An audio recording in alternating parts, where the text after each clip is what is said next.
Well, hello friends, and welcome back to the cabin. I'm going down to the sawmill because we're going to have to winterize it. It's going to be getting down to freezing tonight and tomorrow night, I believe. So the weather is changing. So I'll meet you down there.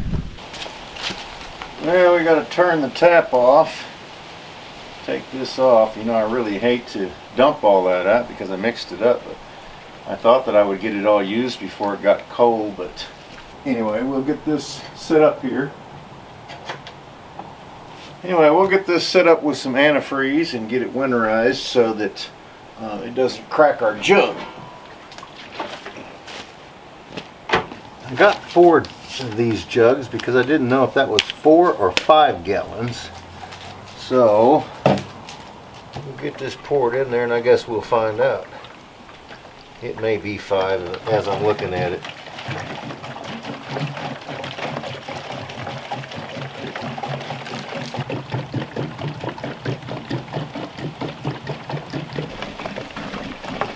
I'm going to put this in there, and then I'm going to put probably maybe a half a jug of diesel fuel in there, so that'll mix up.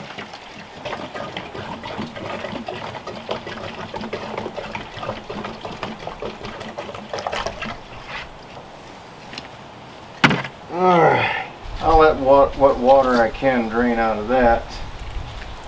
We'll turn it on and let this flow through.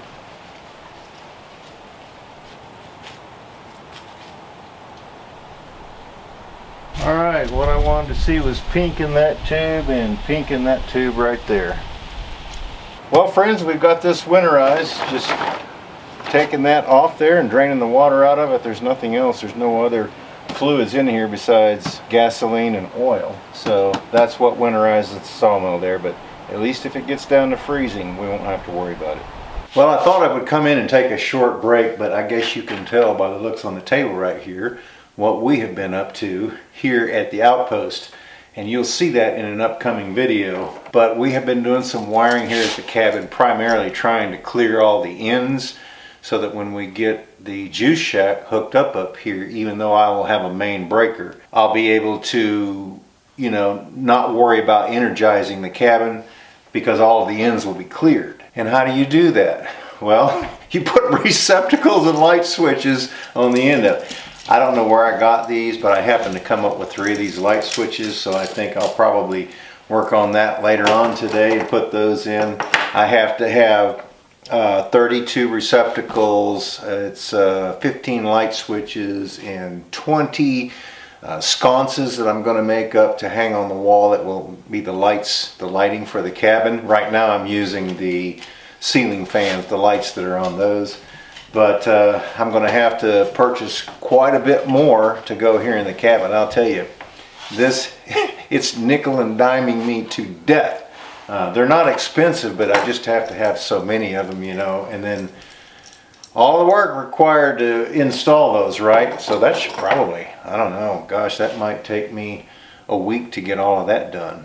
But we are getting closer with every step that we make on the cabin right here, and thank goodness we're going to have some power. You know, I started thinking about that. I started working on that when it was blistering hot outside, right? Now it's almost freezing cold, and I still don't have any power. What's up with that?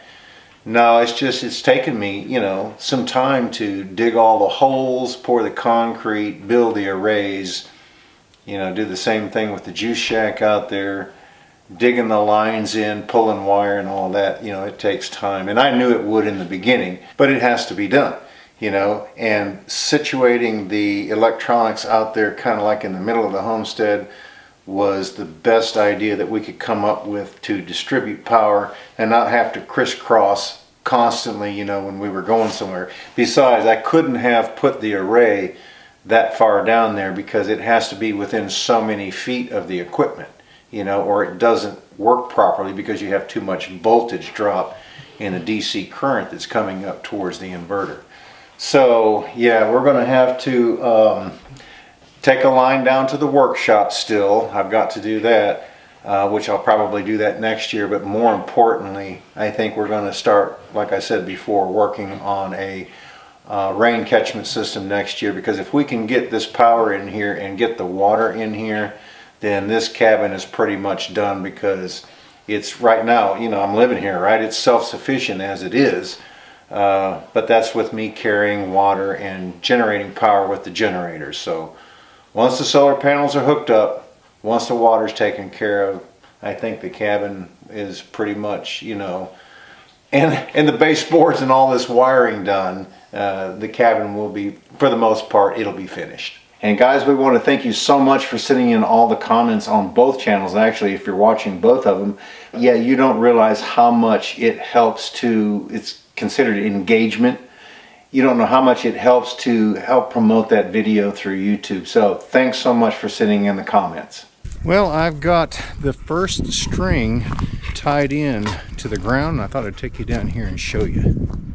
Now you can see right there how the ground passes through both of those. And then that's what it looks like all the way down the line. So my thought was, instead of breaking that and looping it into each panel, is to run it continuous and bond all the panels. That way, if one of them was to come loose, then the other side of the panel is still bonded as well as the rest of them. If we'd have looped it like this, since I'm only doing one side, then you still have the effect of losing the bond on one end, depending, you know, which direction it's coming from. But since I've got these bonded on each end, then that's highly unlikely that that would happen. There would have to be two of them, one on one end and one on the other end, to come loose to where the ones in the middle weren't bonded. So I think that the one continuous bond is probably the best way to go about doing that. Which I've still got to bond this end right here, but the other end is bonded because we did that on video. So like I say, I think that that's the best way to do that. That way I've got a ground coming from both directions, and if one failed, hopefully I would still have enough bonding going on to protect the rest of the equipment. Well, I'm sure that you all can remember when my son got this for me. I think it was last year, but I have been just pulling stuff out of it left and right, and let's see, it goes the other way. And I don't even know where anything is anymore. Let's see, this is all of my pencils and marking pens right there. This, I've got just a small hammer for doing fine things. This is for scribing the wood. I've got some drill bits in here. This is where I keep those because there's only two of those that I use when I'm timber framing. I've got a rasp and some drill bits in there. Actually, that drill bit that I've got in here, right here, actually slides down in that tube. There we go. Slides in the tube there. Let's see, what else do I have over here? There's another marking utensil. That's a piece of keel right there. Okay, the chisels. I had those right here. I've still got one out there in the juice shack that I'm working with. I got this level right here. We'll put it, I guess, on the end right here. Okay. That's got that taken care of. We get all these zipped up. This is really nice because you can actually take this thing and roll it up like this if you want to, or you can carry it like a bag. And these things right here, these straps, actually will go around and connect, but I've just been carrying it like this, just like a bag.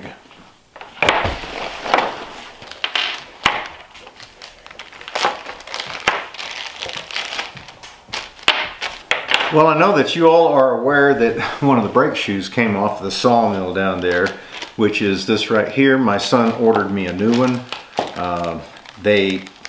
They're not very big, but it does have two of them, and they got these little holes right here, and it actually goes on this plate like that, and then this plate is mounted in there.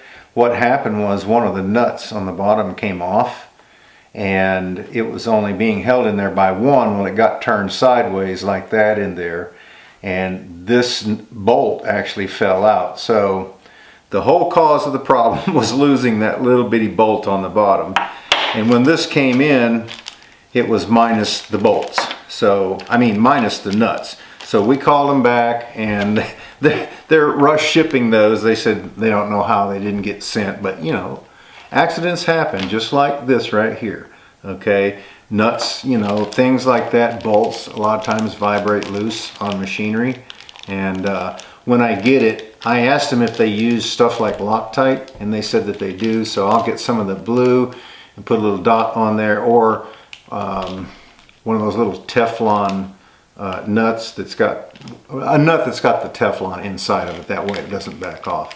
So when they come in, we'll be able to repair the machine, and then I will have a complete new set in case anything else like that happens again. Anyway, friends, thanks so much for stopping by. We certainly do hope that you have a blessed day, and we look forward to seeing you back up here at the cabin again next time.